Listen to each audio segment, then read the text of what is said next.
Je commence par l'autorisation lecture. Quand vous affectez cette autorisation à un administrateur, bon, peut-être pour vous, c'est-à-dire vous pouvez imaginer la situation suivante. Vous êtes dans une entreprise, il y a plusieurs administrateurs qui sont responsables sur peut-être le domaine IT. Le domaine IT, donc parmi les tâches accordées à ce service, hein, ce département IT, c'est la gestion de contrôleur de domaine. Voilà.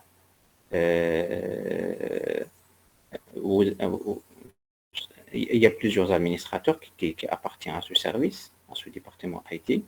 Il y a peut-être 3 ou 4 administrateurs qui travaillent sur le contrôle de domaine. Donc, toujours, il y a un administrateur chef, peut-être un manager, ou bien peut-être un team leader, etc. Donc, ce team leader ou bien ce manager, normalement, aura le contrôle total sur tous les objets de l'annuaire. Maintenant, ce responsable, ce team leader, etc., veut, c'est-à-dire répartir la tâche d'administration entre les administrateurs, les autres administrateurs, les 3 ou les 4. Voilà, donc c'est cet administrateur, c'est lui qui va, bien sûr, accorder ses autorisations à ses administrateurs. Par exemple, il y a une unité d'organisation qui contient 2 autres unités d'organisation, par exemple utilisateur et ordinateur. Dans l'unité utilisateur, il y a des comptes utilisateurs. Dans l'unité ordinateur, il y a des comptes machines. Alors, vous voulez, en tant qu'administrateur-chef, accorder une autorisation à un administrateur sur cette unité d'organisation. Supposons, vous allez lui accorder l'autorisation lecture, uniquement pour consulter et lire et afficher, lister ce qui existe au niveau de cette unité d'organisation. Donc, vous avez donc affecté cette autorisation. Avec cette autorisation, qu'est-ce qu'il peut faire cet administrateur? Il peut uniquement afficher des objets. Il peut peut-être aussi afficher les attributs de chaque objet. C'est-à-dire en cliquant sur le bouton droit sur l'objet, on peut visualiser les différents attributs de cet objet. Les propriétés, même les autorisations Active Directory, mais uniquement en affichage, en consultation. C'est-à-dire on ne peut pas modifier. Maintenant, si vous avez lui affecté l'autorisation écriture, qu'est-ce qu'il peut faire cet administrateur au niveau de cette unité d'organisation? Donc, tous les objets qui se trouvent dans cette unité d'organisation, c'est cet administrateur, il a l'autorisation écriture. Donc, qu'est-ce qu'il peut faire? Il peut modifier les attributs. C'est-à-dire, il peut afficher un objet et modifier ses attributs. D'accord? Et modifier ses attributs. Par exemple, peut-être il peut modifier un mot de passe d'un utilisateur. Il peut modifier le nom de session. Il peut modifier l'adresse. Il peut modifier beaucoup de choses. Voilà. Il s'agit d'un objet compte utilisateur. Maintenant, si vous avez lui affecté la 4e, création de tous les objets enfants. Dans ce cas, cet administrateur, il peut créer plusieurs, c'est-à-dire objets à l'intérieur de cette unité d'organisation. Création de tous les objets enfants. C'est-à-dire, il peut créer aussi une unité d'organisation à l'intérieur de cette unité d'organisation. Il peut créer un compte ordinateur, un compte utilisateur, ainsi de suite. Le dernier, ou bien la dernière autorisation, voilà la dernière ligne, suppression de tous les objets enfants, la même chose, c'est-à-dire il peut supprimer les objets qui se trouvent à l'intérieur de cette unité d'organisation. Voilà. Quel que soit le niveau d'imbrication. Donc, c'est les objets enfants. Maintenant, on va revenir à la première ligne, contrôle total. Si vous avez donc accordé le contrôle total à un administrateur, Voilà, et donc il va accéder en contrôle total sur cet objet ou bien sur cette unité d'organisation. Donc, qu'est-ce qu'il peut faire? Donc, il a le contrôle total. Donc, en plus de tout ce qu'on a présenté, de tout ce qu'on a vu, voilà, écriture, la lecture, création de tous les objets enfants, suppression de tous les objets enfants, s'il a le contrôle total, qu'est-ce qu'il peut faire? Il peut aussi accorder des autorisations et supprimer des autorisations. C'est-à-dire, le fait qu'il a le contrôle total sur cette unité d'organisation, il peut même, si vous voulez, entre parenthèses, inviter un autre administrateur pour travailler sur cette unité d'organisation et il peut lui affecter d'autres autorisations. Comme il peut, par exemple, supprimer hein, un administrateur qui a déjà, donc, qui a le droit d'accéder à l'avance. D'accord? Voilà le contrôle total entre le contrôle total et les autres autorisations. Voilà. Il y a toujours la notion d'héritage. Même au niveau des objets Active Directory, il y a la notion d'héritage. Voilà. Donc, si l'héritage est activé, automatiquement, le conteneur enfant hérite automatiquement toutes les autorisations du conteneur parent. Voilà, automatiquement parce que l'héritage, il est toujours activé. D'accord? Vous pouvez bien sûr désactiver, comme on a vu avec les autorisations NTFS et les autorisations d'accès réseau. Donc c'est non. Ici, voilà, vous pouvez le bloquer l'héritage quand vous pouvez le laisser. Alors, si l'héritage il est là, hein, là, donc automatiquement, tous les conteneurs enfants vont hériter les autorisations du conteneur parent. Exemple, si vous avez un utilisateur user 1 qui appartient au groupe 1, ou bien utilisateur 1 et groupe 1, si vous voulez, hein. Pas forcément cette relation d'appartenance entre user 1 et groupe 1. Donc, user 1 a l'accès en lecture pour le conteneur parent. Le groupe 1 donc, accède en contrôle total, toujours au conteneur parent, à l'unité d'organisation racine, si vous voulez. L'unité d'organisation racine. Donc, si vous avez, si cette unité d'organisation a d'autres unités d'organisation à l'intérieur de cette unité d'organisation, bien si vous avez après créé donc une autre sous-unité d'organisation, automatiquement user 1 va accéder à à ce conteneur enfant, bien cette unité d'organisation, voilà, cette sous-unité d'organisation en lecture. Le groupe 1 va accéder aussi en contrôle total parce qu'il y a la notion d'héritage et l'héritage est toujours existe entre le conteneur enfant et parent.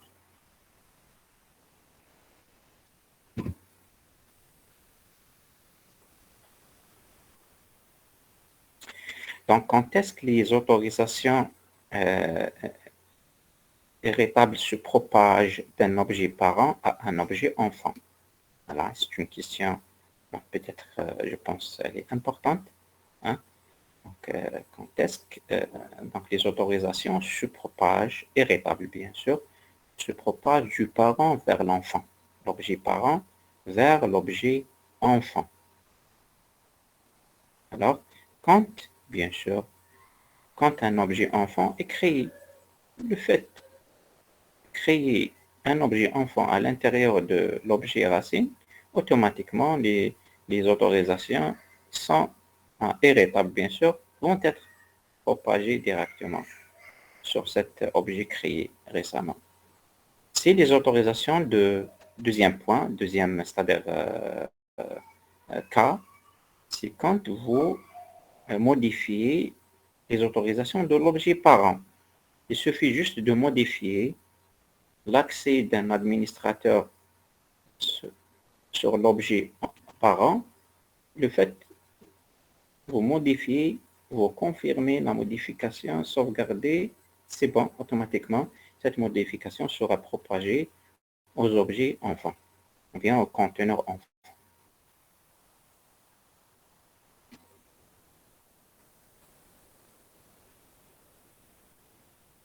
Quel est l'impact maintenant de la modification des objets sur l'héritage des autorisations? D'accord? La modification des objets. Voilà, je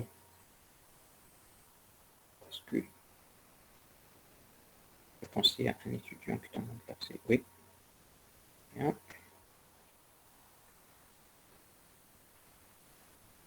D'accord. Maintenant, quel est l'impact de la modification des objets sur l'héritage des autorisations?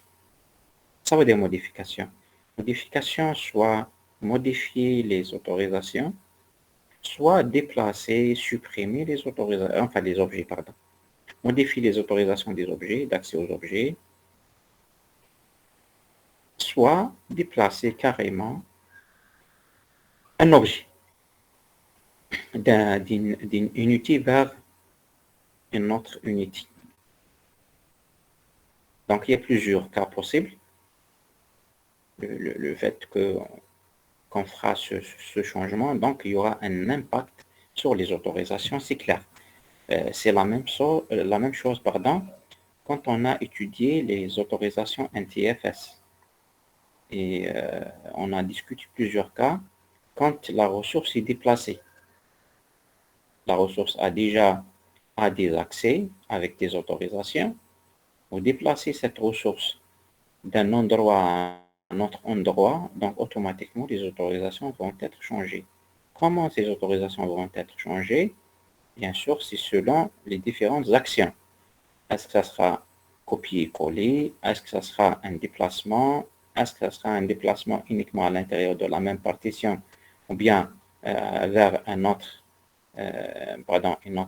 partition? Voilà, donc selon ce que vous faites comme opération.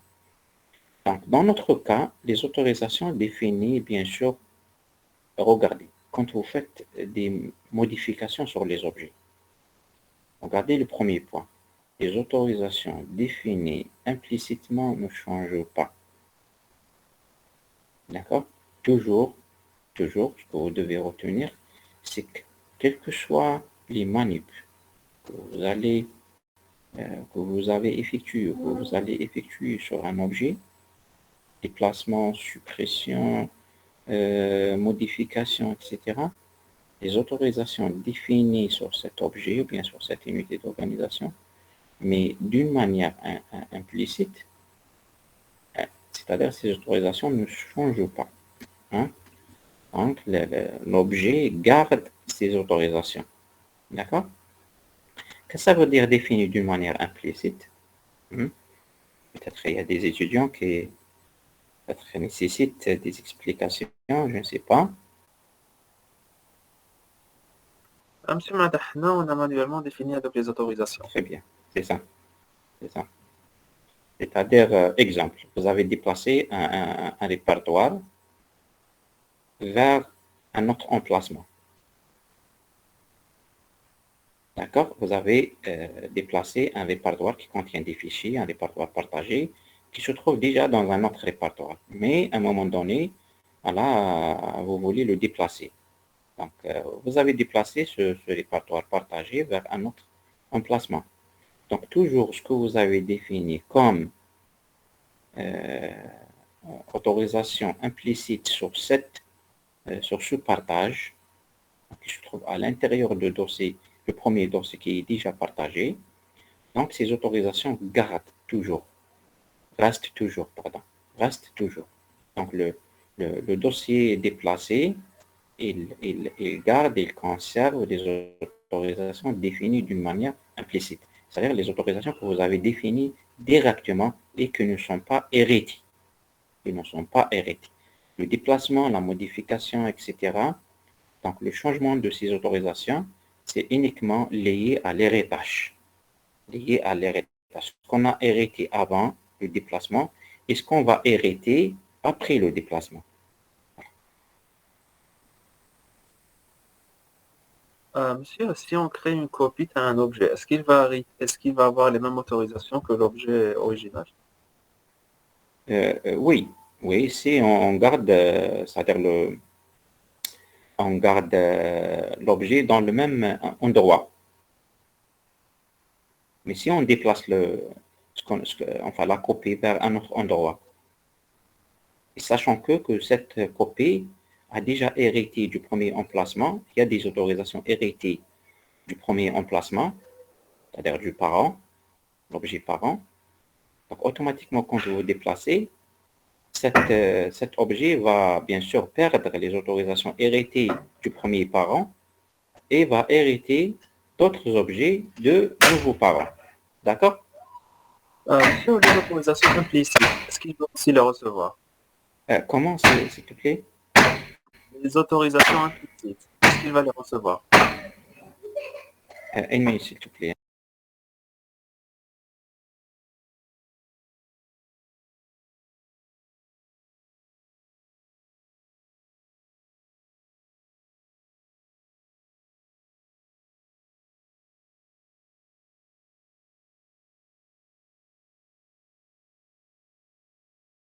Pardon, s'il vous plaît, est-ce que vous pouvez répéter, s'il vous plaît? Désolé. Ah oui, monsieur, je vous ai dit les autorisations implicites. Est-ce qu'il va aussi les hériter? Implicite, non. Implicite, c'est-à-dire sur l'objet directement. Ah d'accord, donc la copie, elle va pas les Non, recevoir, non, non, c'est c'est ça. clair, c'est clair. C'est-à-dire, vous avez un parent et un enfant. D'accord? Vous avez défini d'une manière implicite des autorisations sur l'objet parent et vous avez accordé des autorisations d'une manière implicite sur l'objet enfant. D'accord? Donc, les objets que vous avez définis implicitement sur l'objet parent va être hérité par l'enfant. D'accord? Et quand on déplace l'enfant, bien sûr, va perdre ses autorisations. Ce qu'il va garder, il va garder uniquement les autorisations qu'on a définies directement sur l'objet enfant, d'une manière implicite. Fahmtni? Oui, Allô? je comprends, monsieur. Très bien. Très bien. Parce que il y a un parent, un enfant. Automatiquement, tous les objets que vous avez accordés à l'objet parent vont être propagés vers l'enfant, d'une manière, c'est-à-dire par l'héritage. Mais si vous pouvez bien sûr définir implicitement des autorisations sur l'enfant, sans passer par l'objet parent. D'accord? Comme le partage. Vous pouvez partager un dossier, le dossier global, comme vous pouvez à l'intérieur partager des autres sous-dossiers, malgré que le dossier initial il est partagé. Vous voyez? Oui, je comprends, monsieur, merci. Très bien, merci. Voilà. Donc, les autorisations définies implicitement ne changent pas. Les objets déplacés, très bien. Quand vous déplacez un objet, que ce soit une unité d'organisation ou bien d'autres objets, le déplacement, voilà, vous déplacez donc un objet. L'objet déplacé va hériter des autorisations de la nouvelle unité d'organisation parente. D'accord? C'est clair. Donc, il se trouve dans l'unité U1. Vous avez déplacé l'objet qui se trouve dans l'unité U1 vers l'unité I2. Automatiquement, l'objet déplacé va hériter les autorisations de l'unité U2. Très bien. L'objet déplacé, troisième point, l'objet déplacé n'hérite plus des autorisations de l'unité d'organisation parente précédente. C'est clair. C'est-à-dire les autorisations propagées, c'est-à-dire à travers l'héritage, avant le déplacement, on va les perdre après le déplacement. Parce qu'on va hériter d'autres autorisations. Donc, toujours ce qu'on va garder, on va garder uniquement les autorisations implicites, définies d'une manière implicite. Bien sûr, le dernier point, c'est le blocage de l'héritage. Bien sûr, juste, donc si vous avez bloqué l'héritage, donc la notion de propagation de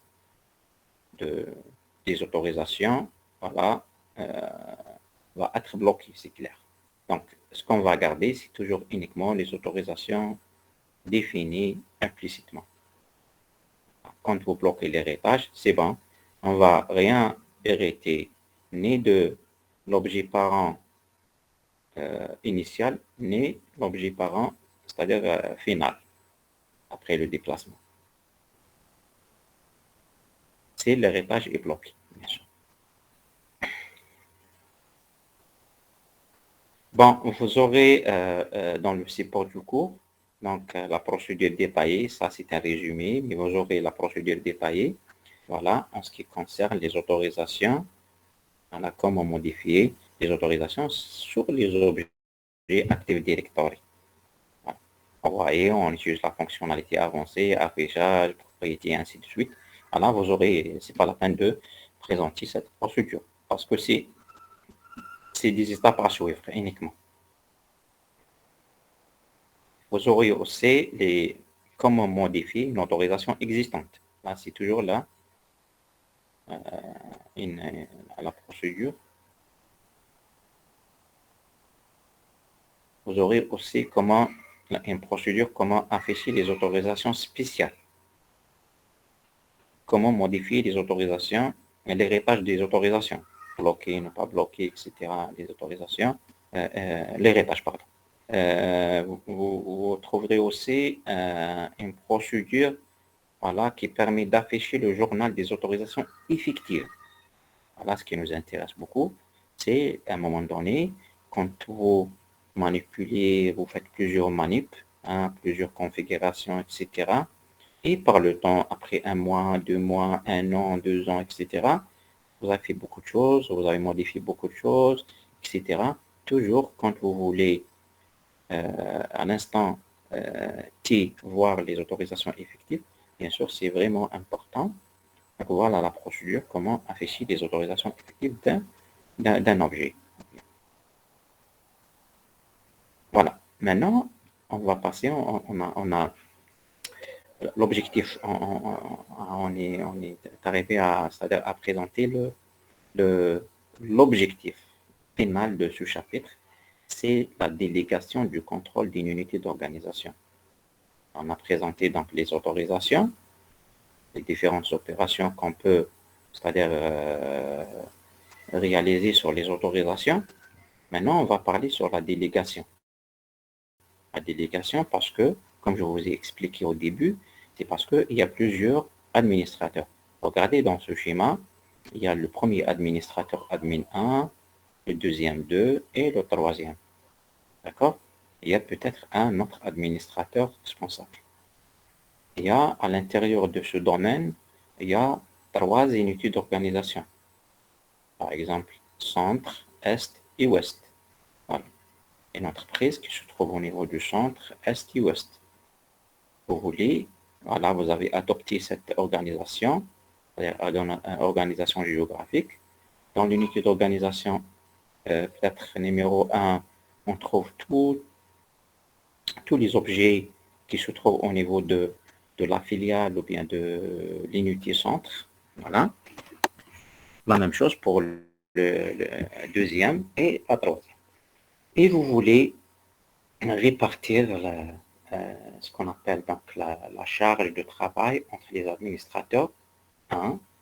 Et premièrement, c'est la répartition. Et deuxième, c'est la responsabilité. Parce que quand on fait pas uniquement la répartition, parce que quand on parle de la répartition, c'est l'admin 1, on va lui dire, voilà, tu es responsable sur l'unité 1. Donc, il peut créer, modifier, etc. Les objets qui se trouvent à l'intérieur de l'unité 1. Deuxième admin, il peut administrer l'unité 2. Troisième, il peut administrer l'unité 3. Mais la question qui se posait, c'est est-ce que le admin 1, il peut accéder à l'unité 2 ou bien à l'unité 3? C'est pour ça que je vous ai dit, pas uniquement la répartition de la charge de travail. Parce que si on parle de la répartition, c'est vrai. Voilà, le premier administrateur, il peut faire les opérations d'administration à l'intérieur de l'unité U1, le deuxième sur U2, le troisième sur U3. OK, voilà, mais on a réparti d'une manière peut-être, on a établi une procédure, c'est bon, on a se mis d'accord sur cette procédure, voilà, mais on a réparti, on a pu, c'est-à-dire réussir à répartir les tâches, mais si on laisse l'admin 1 accède à l'unité 2 ou bien 3, ou bien l'admin 2 accède à l'unité 1 ou bien 3, voilà, comme si on n'a rien fait. Parce que peut-être admin 1 accède au niveau de l'unité 2 et peut-être réalise une opération peut-être illégale. Voilà. Donc, pour responsabiliser aussi les administrateurs, la procédure de la délégation permet de déléguer uniquement, voilà, les tâches d'administration, voilà, à un administrateur sur une ressource donnée, sur une unité d'organisation X uniquement. Après, on peut même pas donner même pas le droit de consultation à cet administrateur aux autres unités d'organisation. Donc, quand l'admin 1 accède avec son compte, quand il rentre sur le contrôleur de domaine, il lance l'outil utilisateur et ordinateur Active Directory, il trouve uniquement l'unité d'organisation UE1. Oh, voilà. Donc, la première unité d'organisation uniquement, comme si les deux autres n'existent pas. Le deuxième, quand il accède, il trouve uniquement la deuxième unité, comme si la première et la troisième n'existent pas. Le troisième, la même chose. Il trouve uniquement la troisième unité. Il ne trouve pas la première et la deuxième. Donc, il peut uniquement voir et administrer uniquement l'unité d'organisation qu'on a, c'est-à-dire lui donner l'autorisation.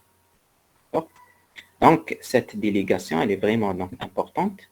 Voilà, elle permet, comme je vous ai dit, regardez le premier point, donc elle permet de faire ce qu'on appelle un équilibre de charge, hein, la répartition des tâches d'administration, accorder aux utilisateurs, au groupe de votre organisation un plus grand contrôle des ressources réseau locales, c'est clair, parce que quand l'administrateur est responsable sur une unité d'organisation, donc il aura le contrôle total sur cette unité d'organisation, mais il ne peut pas toucher les autres. Voilà.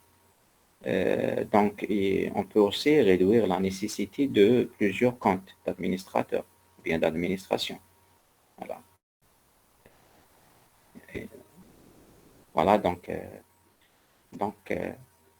on peut répartir c'est vraiment important cette tâche. Et donc, elle est vraiment, c'est-à-dire pratique dans la réalité, dans les entreprises. Toujours on trouve ce problème.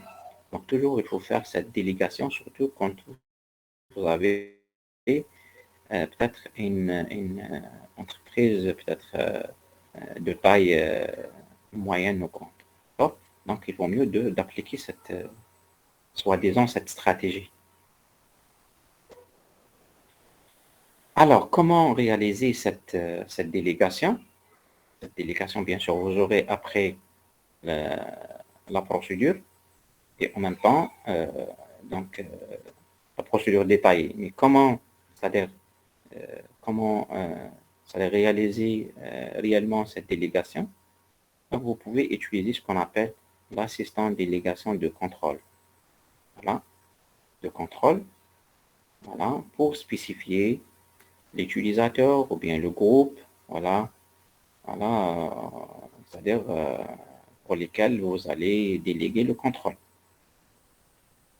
Aussi, à travers cet assistant, vous allez premièrement sélectionner l'administrateur ou bien le groupe des administrateurs concernés et vous allez aussi sélectionner l'unité d'organisation qui contient les objets, bien sûr, pour lesquels vous voulez accorder des autorisations de contrôle. Voilà. Et après, comme dernière dernière, ou bien comme dernier paramètre, quand vous réalisez cette délégation, vous pouvez spécifier les tâches.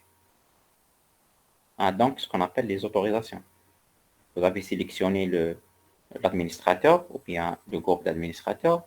Vous avez sélectionné l'unité d'organisation concernée. Il reste les autorisations. Les 5 autorisations qu'on a présentées précédemment. Le contrôle total, l'écriture, la lecture, la création des objets enfants, la suppression des objets enfants. Là, vous pouvez bien sûr spécifier avec quelle autorisation cet utilisateur va accéder pour administrer cette unité d'organisation. Euh,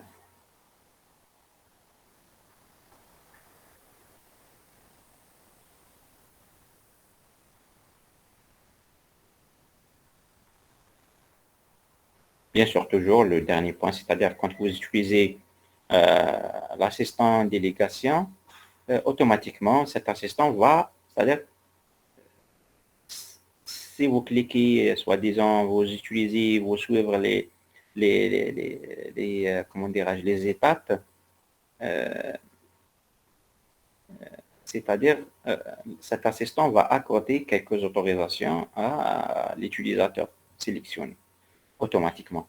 Mais à un moment donné, vous pouvez bien sûr personnaliser et modifier ces autorisations. Voilà la procédure de délégation du contrôle d'une unité d'organisation. Voilà. Voilà, vous utilisez donc la délégation de contrôle et vous pouvez utiliser l'assistant pour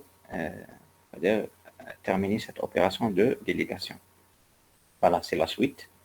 Voilà. Comment créer une tâche personnalisée à déléguer. Voilà.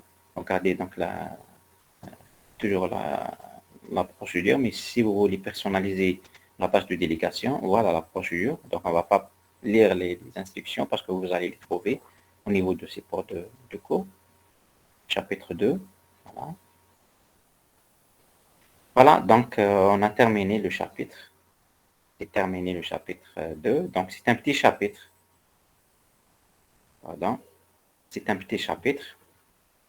Voilà, est-ce que vous avez des questions? Est-ce que vous avez quelque chose qui n'est pas encore clair avant de commencer le Tipeee?